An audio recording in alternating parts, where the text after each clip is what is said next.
የእድገታችን ጸር በሆነው የማህበራዊ ደህንነት አደጋ በሆነ በጋራ ጥምረት በምንታገለው የጸረ ሙስና የጥምረት ጉባኤያችን እንኳን ደህና መጣችሁ። ሀበይ ሞገሬት መጣም። እንደሚታወቀው ሀገራችን በፈጣን እድገት ውስጥ ነው ያለችው። በማህበራዊ፣ በኢኮኖሚያዊ፣ በአጠቃላይ የዲሞክራሲ ስርዓት ግንባታ ላይ ከፍተኛ ለውጦች እየታዩ ነው።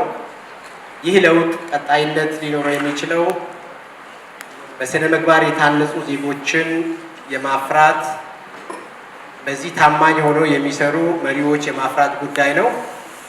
የምናገኘው ሀብት በተገቢ የመጠቀም ለዜጎች ቀልጣፋ አገልግሎት የመስጠት በአጠቃላይ ብልሹ አሰራሮችን የማስወገድ እና ከሙስና የጸዳ አገልግሎት እንዲኖር የማድረግ ጉዳይ እድገታችን እንዲፈጥን፣ የዲሞክራሲ ግንባታችን እንዲጠናከር፣ የሀገር ግንባታ ሂደታችን በጽኑ መሰረት ላይ እንዲጣል የሚኖረው ሚና ከፍተኛ ስለሆነ በየዓመቱ እንደዚህ አይነት ጉባኤዎች የምናደርግ ቢሆንም ይህ ስራ የአንድ ወቅት ስራ ስላልሆነ በየደረጃው የጥምረቱ የፎረም አካላት በየሴክተሩ ደግሞ ይህን የሚያስተባብሩ የጸረ ሙስና የኦፊሰሮችም ሆነ በየደረጃው ለዚህ ዓላማ በተግባር የሚሰሩ ግንባር ቀደም የሆኑ አካላት አሉ። በተለይ በትምህርት ቤቶችም የክብባትን የማጠናከር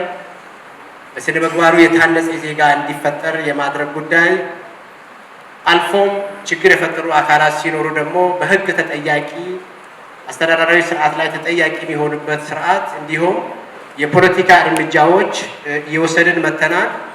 ባለፈው ዓመት የነበሩ ምልክቶች እንደነበሩ ወስደን በተለይ የፋይናንስ ስርዓታችን ላይ መሰረታዊ ለውጥ ለማምጣት ከፍተኛ ጥረት አድርገናል። ኦዲት ጉድለቶች እንዲታረሙ ተደርጓል።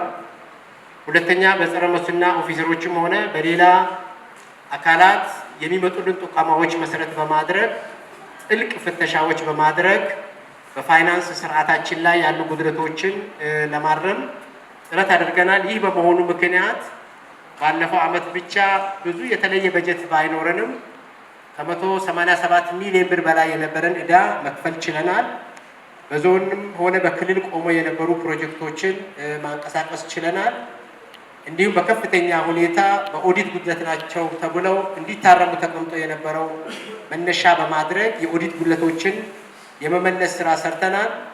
በዚህ ሂደት ደግሞ ከፍተኛ ክፍተት የነበረባቸው ኦፊሰሮችን የመቀየር በሌላ በኩል ደግሞ ተጠያቂ የሚሆኑ የመንግስት ኃላፊነት ያላቸው አካላት ከመንግስት ስልጣን የማንሳት ከዛ ባለፈ ደግሞ በሕግ ተጠያቂ የሚሆኑ አካላትም በሕግ ተጠያቂ የሚሆኑበትን ስርዓት አጠናክረን ቀጥለናል።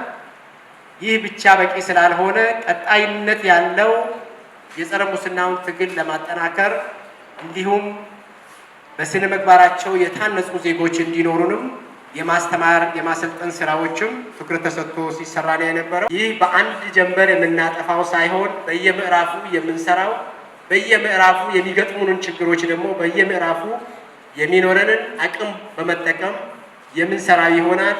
ለዚህ የሚያግዘን በተለይ ከሳይንስና ቴክኖሎጂ ከሌሎች ተቋማትን በማቀናጀት የመረጃ ስርዓቱ ሳይንስን ቴክኖሎጂን የተደገፈ እንዲሆን በሂደት ደግሞ ወረቀት አልባ የሆነ የመንግስት አሰራር ስርዓት እንዲኖር ከሲቪል ሰርቪስ ተቋማቱም ጋር በመቀናጀት የተጀመሩ ስራዎች አሉ።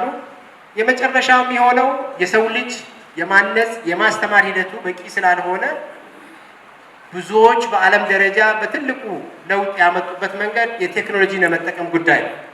ስለዚህ ቀጣይ ተቋማት የጸረ ሙስና ትግሉ ከግብ እንዲደርስ ከማስተማር ከማሰልጠን በሕግ ተጠያቂነት ባለፈ ተቋማትን በቴክኖሎጂ የማዘመን ጉዳይም ተገቢ ትኩረት ተሰጥቶት መቀጠል ይኖርበታል። በቀጣይ ራሳችንን ወደ ታማኝነት በማምጣት የግልጽኝነትና ተጠያቂነት መርሆችን ተግባራዊ በማድረግ የሚገጥሙንን ፈተናዎች ለመጋፈጥ በቂ ዝግጅት አድርገን ተከታታይነት ያለው ስራ መስራት ይኖርብናል።